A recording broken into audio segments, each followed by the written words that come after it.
Did he really have to lie? I No, get. Craig didn't either, but you know. For the record, I'm done trying to make y'all Why? Oh my God! For the record, you ain't trying to grow, then it's done for you. For the record, lab on me, all the way.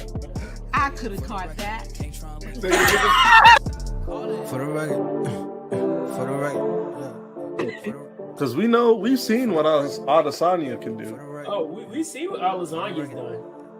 for the Did you record. call him Adesanya? Been a little too nice to y'all. Now I gotta up price for y'all. Snake eyes on dice for y'all. Shoulders on ice for y'all. Frozen. A6 all the hate. I won't get involved today. Islam? Yeah. I'm flipping the Islam, Don't hurt yourself over there. It's a chisel done. It's local Negro. Right, okay. Local esophagus shuts it down for everyone. There's something in the water. Yeah, it's a Because we don't care. No, I'm not We speaking French. do not care. We do not care. And now, no, I'm not speaking French. We really don't care. We've been through a lot. All right. Ant So and we Isaac don't do care. not care. Tax, that's a joke. Tell him laugh. Uncle Sam, cut the bag. Brody plot, will get a whack. Contract, give me the max. I got lab on my back. You ain't. Yo, what is going on? This is Unbounded, an extra edition of Unbounded Week. I'm as always the truth. Along me, I got my boy, the outlier Isaac, along with us today. This is our first time actually doing something like this outside of Duke when we had him on a few weeks ago, since the day that I don't like to think about. But we have a special guest with us today, so I'm going to let him introduce himself. How you doing, fellas?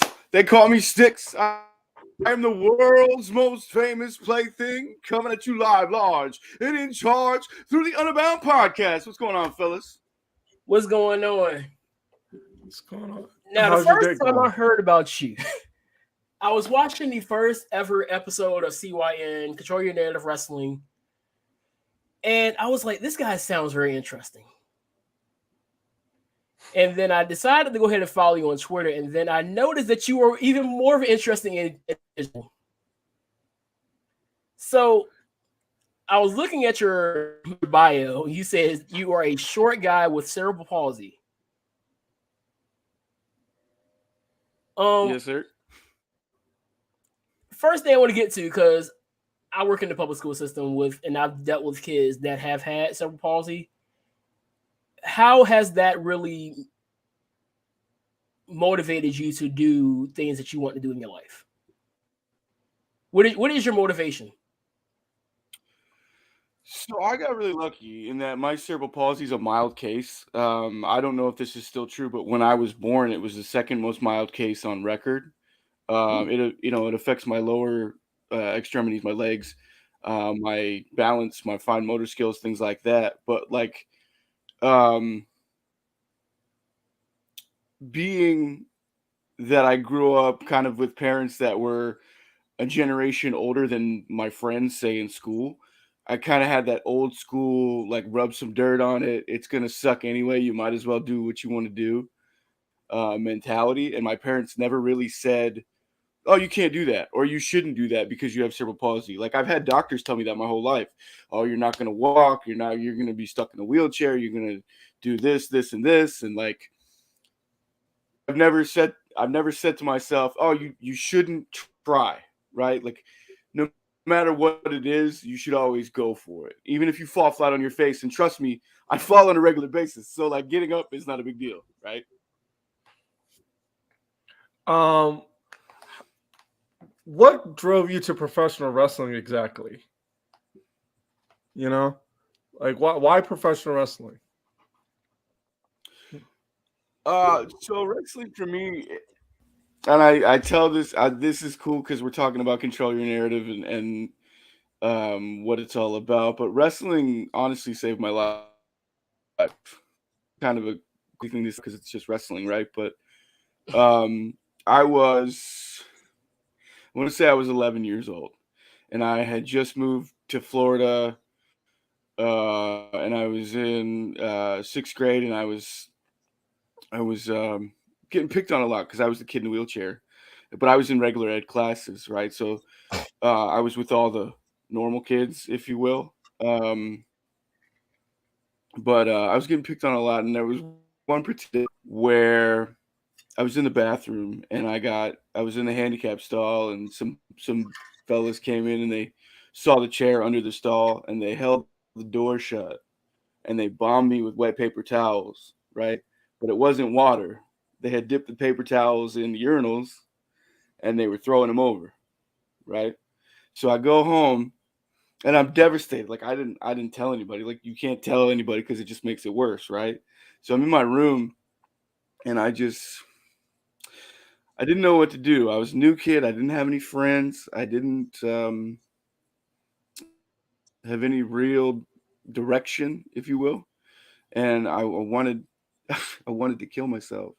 And I was like, "That's not the way to be. You got to get out of this funk. You got to get a different mindset." So I had this little TV with on it, and I'm flipping through, and I see SmackDown on TV, and it's one of like the very first episodes, and DX is on TV, and I was like, this is the coolest thing I've ever seen. And like, it just became like, because of DX, I started doing research and learning about Ric Flair and Ricky the Dragon Steamboat and Ronnie Garvin and like the Four Horsemen and all this stuff. And I told myself at some point in that first initial surge of loving wrestling that I could contribute in some way. Like I didn't know how. Like I thought I could be a manager maybe, and I think I'm a good manager. Since I knew I could contribute in some way, and I just believed it my whole life.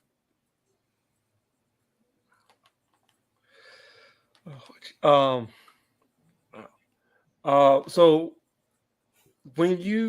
how did you react when you first got the call to be a part of Control Your Narrative? That was crazy. That's another crazy story. Wrestling for me has been just one crazy bump after another. I was young professor and I have been sort of a tag team as commentary for almost 3 whole years now. I was in his driveway. I was picking up some gear because I had a show that weekend, and I was picking up some of our gear to go do that show. And I'm sitting in the driveway, and he goes, "You'll never believe who just called me." And I went, "Who?"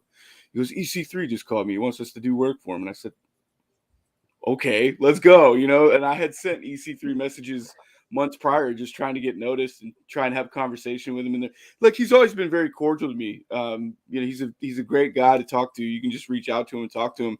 But I didn't think he knew he made the connection, right? So we show up on that Monday to record some stuff for them, and he's like, "Yeah, you're that guy's been sending me messages, blah blah blah." So like, it was just instantaneous, and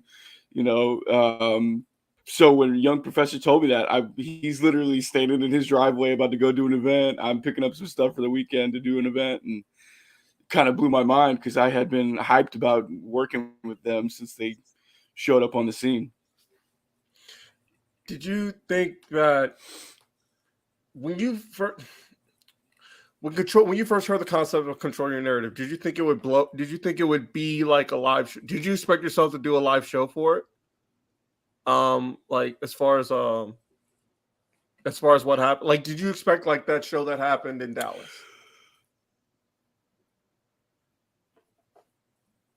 Oh yeah, I mean, I always thought so.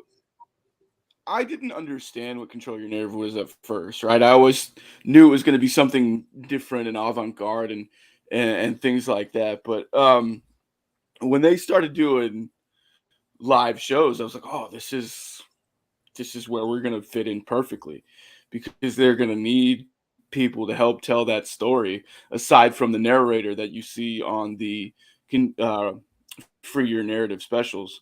And I think number 3 is in the can and getting ready to be produced and released. But the crowds for these shows, there's a lot of misconception that comes with this company because of some things that EC3 had said on a podcast that was a joke and it got blown out of proportion. And, there were right-wing crazy conspiracy, like they're all bad guys and we're white supremacists and we hate everybody. But like, it's such a cool environment, and like just to walk in, like we just did a show at Tin Roof in Orlando, just to walk in the building and be with these guys and like get this vibe of like everybody wants to tell compelling stories and everybody wants to do it in a way that's genuine. It's not just like wrestling centric. You know what I mean? Like it's not, well, it's kayfabe, brother, blah blah blah. No, it's like real stories that affect people and make you feel and make you think and make you go home and go, well, how can I tell my story in a genuine way that makes sense? You know, and I think because of a lot of the early misconceptions about, oh, it's just a bunch of weird guys that want to be wrestling terrorists, like that's not at all what it is. And if you just not even deep dive, just dive into it a little bit, you'll understand that. And I think that's the thing that Isaac and I have been saying. We have been, on multiple occasions up here, have talked about how we see the negative connotation that comes with CYN. And it's like you see a lot of these issues everywhere else, but it seems like the joke always comes down to here. But when you actually sit down and watch it, it's quite the experience that you don't see on any other wrestling show. And that's why I feel like I enjoy And I what I think, see. Go ahead. yeah, and I think that's what makes it cool. It's like it's not your typical like, you know, wrestling show. It's not going to be, you know, these short 5-minute, you know, matches that are predictable, right? So much of wrestling now is predictable because everybody knows what wrestling is. But I think the way that they're telling stories, the way that we're telling stories is compelling and different, and it's gritty, and it's more of what wrestling used to be, which is a fight. It's supposed to be a fight between two people or four people for whatever reason, whether it's a blood feud, whether it's a title, whether it's whatever. It's supposed to look like a genuine fight. And I think this emotionally like a fight for these guys, because if you watch any of the Free the Narratives, it's all these guys coming to terms with who they are as people and how they want to tell their stories as human beings and interact in the world. That was one of the things I liked about it. I like the one thing I love about professional, not just Control Your Narrative, but professional wrestling is the realism you can add to it. And Control Your Narrative has more realism than I think any other company because of the fact that, like during the special, as everybody was coming out, every single person, the narrator had something for him, which I love because half the people, I'm not gonna lie to you, half those people in the special I'd never heard of.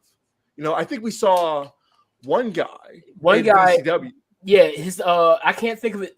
Project X, isn't it? Yes, that's exactly what his name was. It was so funny because we saw him in a different light. Because when we saw him, I have a funny story about him when he was at the independent show and he was doing his thing, and I just kind of played along with it. But the moment he was out there, I was like, I looked at the eyes, I was like, this guy's good.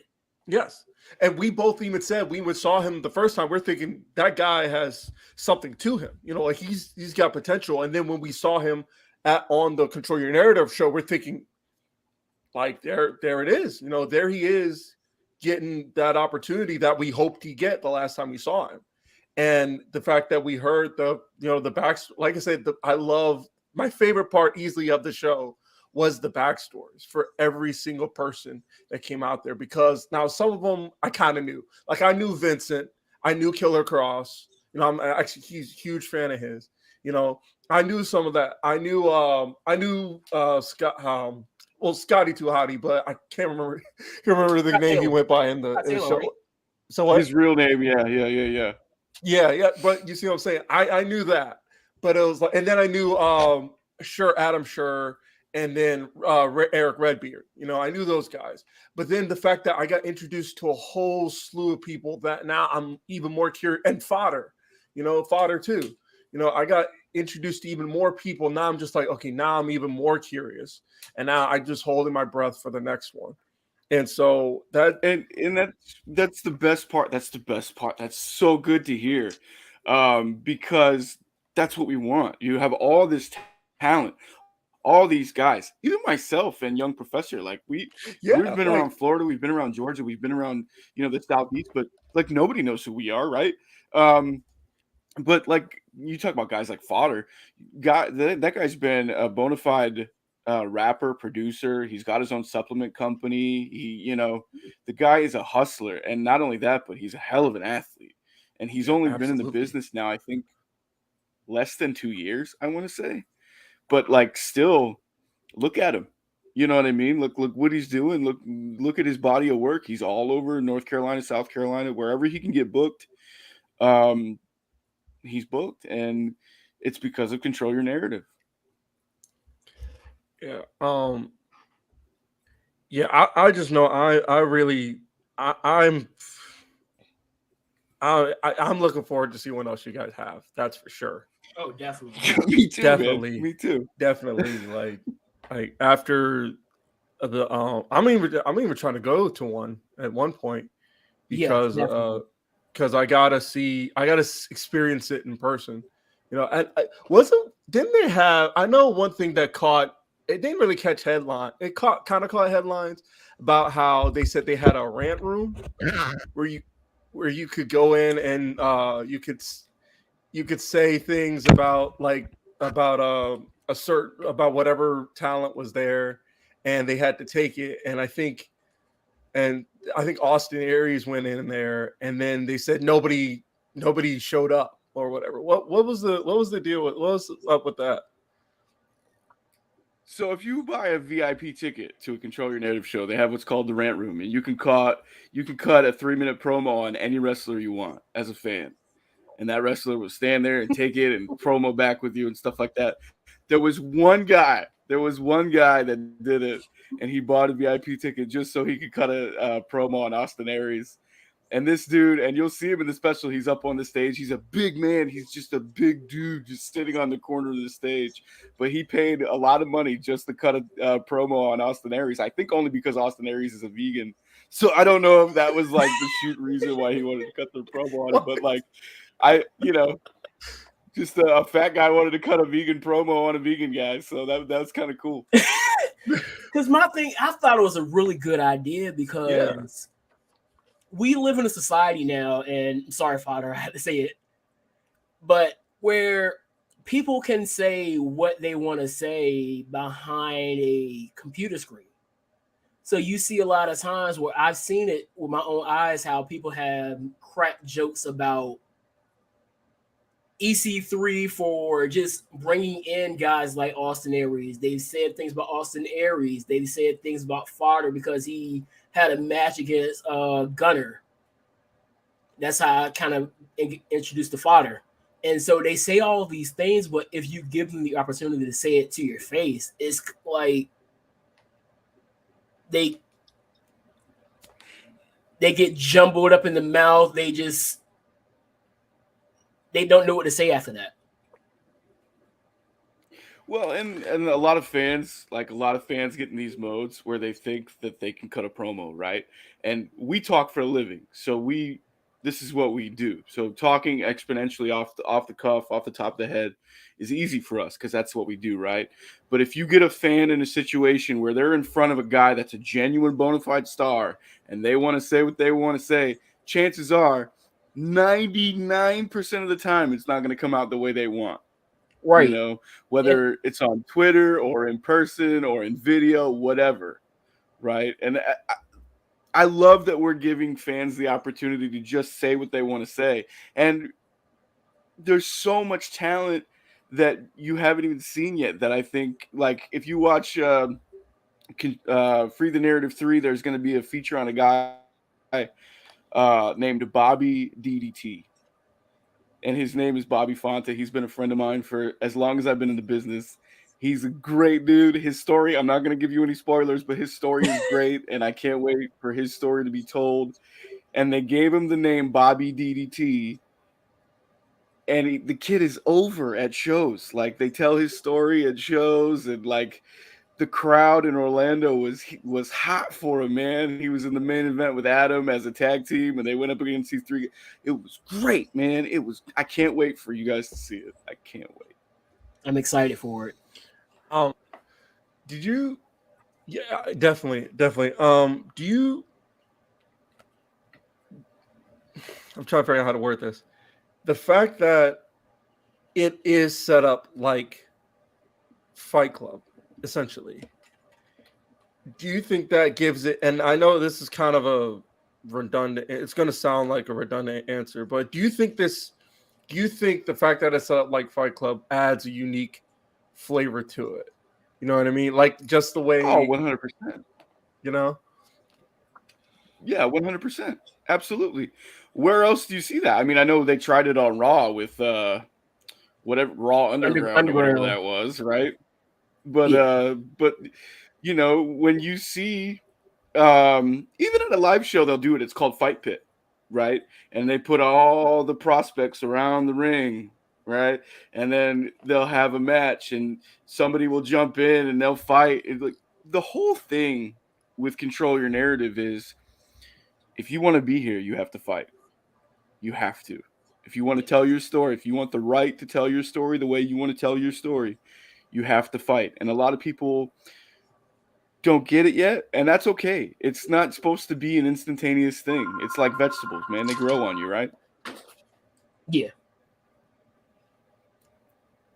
Look at that. He's getting calls right in the middle. Yeah. Good. He's busy. He's a busy dude. Oh my gosh, but Big time.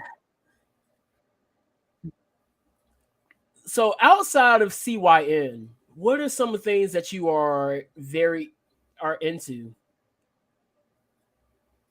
Because I know you already told me about that you're a DJ. My apologies.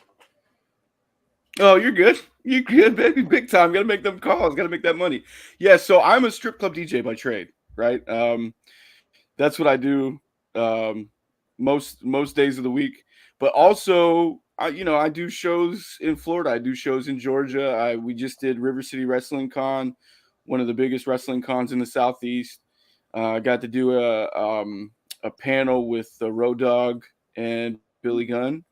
Got to sit down with DDP. Got to hang out with Booker T for a little bit, and got to call 14 great matches over 2 days. So, like, aside from just wrestling, I host other events. I've done trivia. But that's how I make my money. Strip club. Strippers pay my bills. Make that money. It's always ways to make it out there. So Yeah. any way you can do it, make it. Oh, 100%. And that's the thing. Like I love trying to get this message across because people, for a long time in wrestling, when I would walk into a locker room, I'd get sideways looks. People would be like, "Who is this Make-A-Wish kid trying to? What are you gonna do for us, big man?" Right? Just limping, gimping, pimping my way in the door. And then we do the show, and whatever they'd make me do, whether I started ringing the bell, whether I ran lights, whether I ran music, whether I did commentary, whether I managed. By the end of that show, everybody came up and shook my hand and said, "Man, I didn't know you could do that." That's the point. Whoever you are, whatever you are, if there's something you want to do, if there's a goal you have for yourself, don't be afraid to go get it. Like, just try. And half of success is effort. So if you put in the effort, whatever it is, chances are you'll be at least a little bit successful. Yeah, I keep seeing this old saying. What's it saying? You miss 100% of the shots you don't take. You know? That's right. Wayne Gretzky, baby. You must be a hockey person. I spent some time in Chicago. It's a forced perspective. We don't have a choice. Oh my gosh. So for anybody that could be possibly wanting to make that jump into professional wrestling, whatever aspect they want to look at it, what would you tell somebody looking to break in?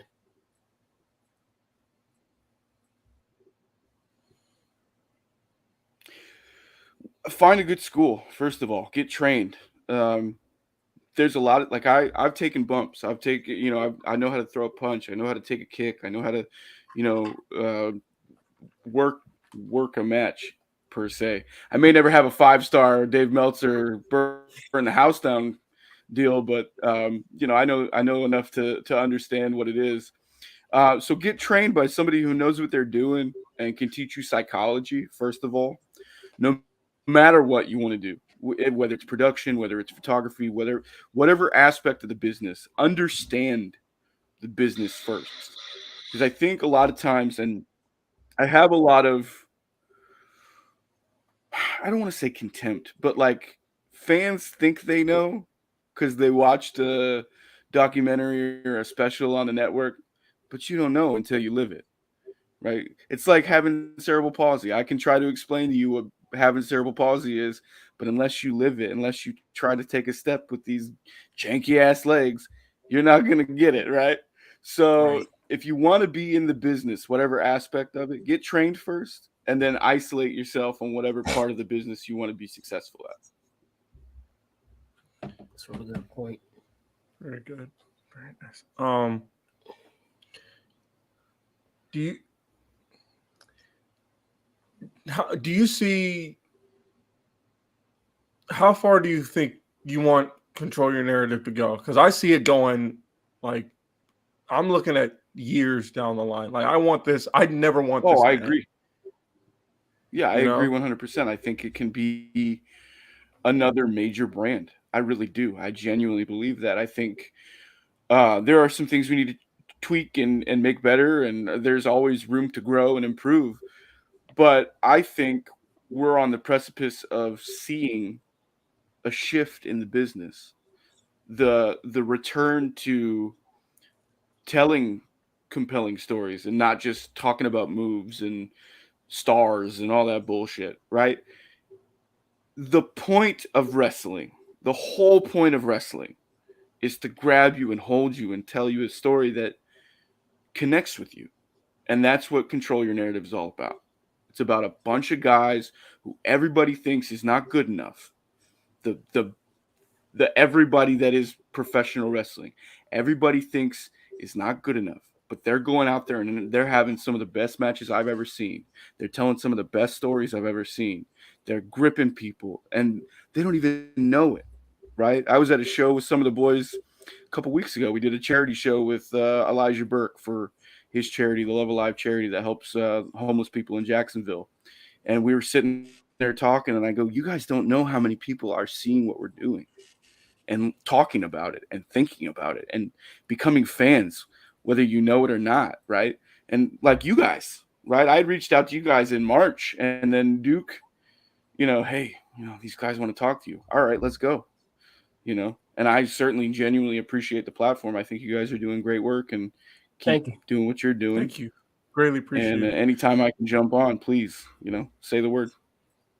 Absolutely. Well, one last question. The fact that yeah, it's like the fact that Control Your Narrative has brought in the people that it has. That's how I know the fact that the gravity this company holds, because you guys have I know like the first Control Your Narrative had Matt Cardona fresh off his WWE run, you know, and we saw what that did. And then on top of that, and Free the Narrative 2, you had Adam Shirt. And then on top of that, a lot of people don't know, you had 2.0. And then you also had Matt Taven in there. And Moose. Matt Taven is hilarious. I believe it. I believe that too. And like I say, you had Vincent in the second one as well. And at the Control Your Narrative show, at the live show. So I'm thinking definitely with the people you're bringing in, it's the platform is only going to get bigger.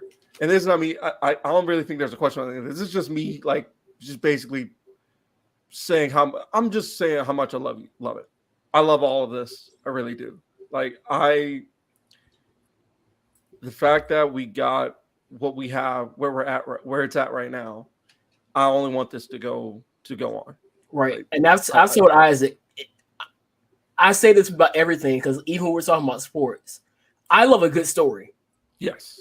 Something I can watch wrestling, but if I don't understand what the story is, I just feel like I'm just watching two guys wrestle. And what I love about CYN is it just gives you that story and it just draws you in. And so I appreciate what everybody that is involved with Control Your Narrative is doing. Everybody. Every single person. So. Everybody. Yeah. Thank you. Thank you. I mean, it's definitely one of those things where like I never thought you reach out and you try, you want to be a part of it, but I never thought we would genuinely get a shot. And when we did, and then the feedback we got afterwards from the network, from Pro Wrestling TV, PWTV is free on every platform. So download it and watch it. All of the Free Your Narrative specials are there. The Dallas special is there. We're working on all of the live shows that we've done already, putting them together to do more commentary and things like that. And then if you want to understand, and this is for not just you guys, but the people as well. If you want to understand Control Your Narrative as far as what the genesis of the company is and what we're trying to do, the podcast, the Control Your Narrative video podcast is on Pro Wrestling TV. Go watch some of those episodes. Go watch some of those, the interview with Adam Shearer, the interview with Matt Taven. And he does a segment with this guy, Stacey Alexander, the Space Cowboy. If you guys don't know about the Space Cowboy, oh yeah, you guys are missing out. There's a dude I was thinking of at the show. I remember that he did that talk segment at the show, right? Yep. Yeah, yeah. One of the most entertaining human beings you'll ever come across. I swear, he's one of my very best friends in the business. He's hilarious. Okay. And he does a segment with Matt Taven, and they go back and forth. Just go watch it. Pro Wrestling TV. Go watch it. Go watch it. I'm definitely gonna check it out. I'm gonna check it out. Well, I mean, I just gotta say, I'm glad you could join us. That's for sure. I'm glad you took time to. I'm honored, here. Man. This is really cool. I appreciate it. I'm like sorry I was a couple minutes late. No, it's good. I'm really glad that it's the company is thriving. You know what I mean? I don't see I always tell. I'm mainly telling him, like, you know, whenever somebody brings up Control Your Hand, I was like, here they go trying to bring it down for some reason, and they don't even, and they're just out here trying to exist. You know what I mean? Like, let them exist. You know. At the end of the day, if nobody's talking down on you, are you really doing something? So the more you start seeing people talking down on you, I feel like you're doing something right. Yes, absolutely. I think, and this is so wrestling centric, but I think Triple H said it one time actually in a promo. He's like, look, if you're trying to be great and nobody hates you, you're not ever going to be great. So, and I saw this on Twitter. We released the live special, and immediately there was a Doritos commercial in the special, because we have actual commercials in the special, which I think is freaking dope. But there was a Doritos commercial or a Taco Bell commercial for Doritos Locos Tacos in the special, and I saw a comment on Twitter. Oh, look at Taco Bell. They don't know that CYN is right-leaning and conservative crazy people. And I was like, that's not even close to what. That's not even. You're not paying attention. You know, if you're going to criticize us, at least get it right. You know. Which I've never understood that, because even beforehand, I knew that EC3 he had so many different people that were involved. You talk about fodder. We talked about Pero. Yes, Pero too. Pero's involved, and so there's so many different ways of life.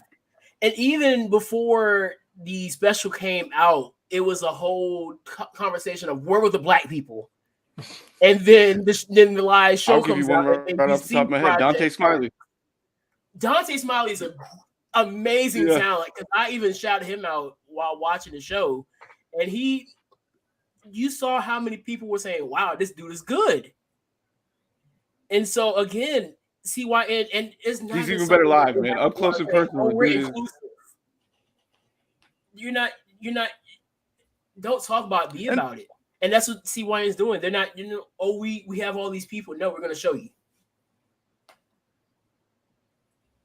And that's the thing too. His EC3's whole thing, all the time. If you want to be a part of Control Your Narrative, all you got to do is knock on the door. All you got to do is reach out to him. He'll talk to anybody. He's a different dude. He's different. I'm gonna tell you that straight from go. But if you know how to talk to him and you come to him correct with respect, he will help you. He will do anything he can to help you. Whoever you are in wrestling, you want to be a part of Control Your Narrative, reach out. There might not be a spot for you today, tomorrow, next week, but there'll be a spot for you if you genuinely want to be a part of the movement. And that's what I feel like it is. It's a movement. He just seems like a really cool person if you really get to know him. And then I've always been drawn in just by his creativity from the moment he got the release from WWE. And that first video that he dropped, I was like, he's got something. And it's going to... He and the narrator, JC, are some of the most creative people I've ever been around. And I didn't mean to cut you off there. I'm sorry. You good. But he, just listening to them and learning from them gives you a different perspective, not just on wrestling, but life. They've been through so much. Both of them, they have such compelling stories. If you ask EC3 why he's got a scar on his stomach, he'll tell you. And it's a crazy story, from being a kid and all this crazy stuff he went through. But he is a deep, deep pool, man. You got to be ready to swim if you're going to hang with EC3. Yeah.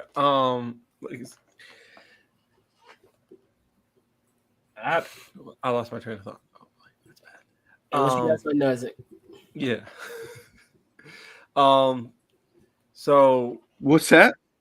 I lost my train. I'm sorry, I lost my train of thought, and that's bad. That's bad for an interview. I feel so bad.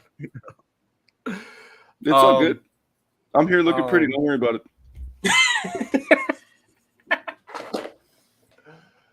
Oh man. Who is the biggest personality that you probably haven't talked about that you probably encountered while doing this?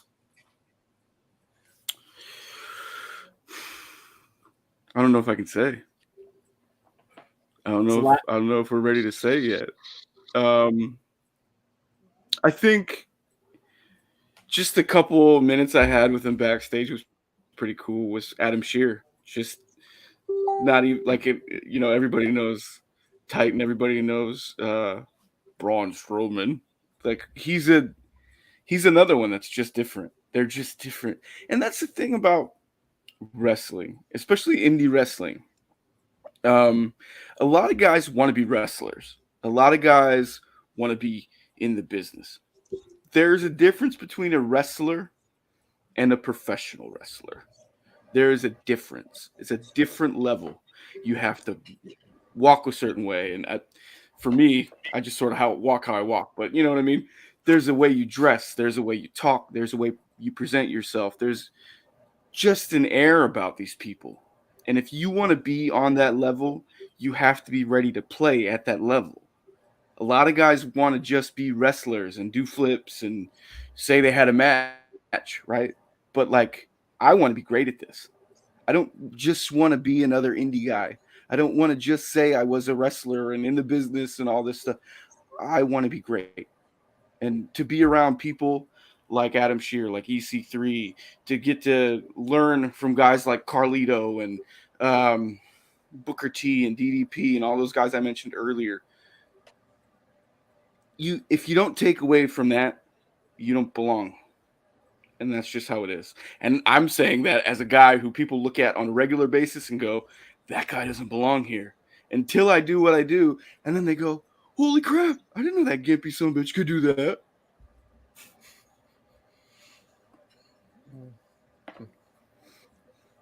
You never know till you find out. That's facts. Yeah, right. That's facts. Show up and show out. That's the whole point. And definitely. Oh, go ahead. No, I basically have nothing else for you. Yeah, I'm good. I'm just saying. I just hope y'all I'm looking forward to the go next to the moon, man. I'm really looking forward to everything that is coming with Control Your Narrative. Now that I know you are even more out there with your stuff outside of CYN, I'm looking forward to seeing more of that. Just seeing people get that opportunity and then getting their name out there to build their base, and seeing that there's more than just the two big wrestling companies. It's more than just WWE, AEW, Impact, or ROH, and things like that. So it's just an exciting thing. How can people get in contact with you? Social media and Real everything. easy. All of my social media is the same. It's STIXman92 everywhere.